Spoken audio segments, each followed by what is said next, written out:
मैं तो मीडिया के जरिए भी कह रहा हूँ, इनको प्राइवेट भी कह रहा हूँ कि देखें, ये ऐसा अनजस्ट मैंने ज़िंदगी में नहीं देखा। मैं आपकी ईमानदारी से कहता हूँ कि 10 साल से लोग काम कर रहे हैं, वो कहते हैं जी अब कॉन्ट्रैक्ट में, और 10 साल के बाद उनको भेज देते हैं कि अब नए बंदे लाने।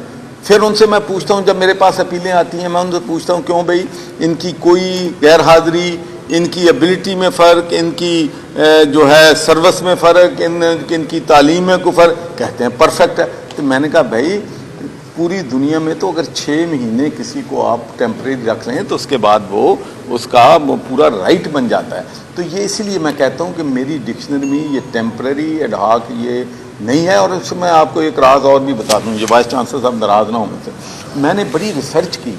मैंने कहा भाई क्या वजह है कि हमारे वाइस चांसलर जो हैं ये क्यों टेम्परेरी लोगों को रखते हैं।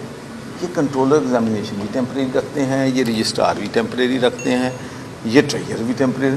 तो फिर मुझे पता चला कि ਜਦੋਂ लोग टेम्परेरी ਹੁੰਦੇ ਨੇ तो उन्होंने दाबा ज़्यादा मारिया जा सकता है। ठीक है, तो इस वास्ते इसनूं असीं भी इंशाअल्लाह बहुत जल्द टेम्परेरी वाली कहानी ख़त्म कर देंगे। बहुत शुक्रिया।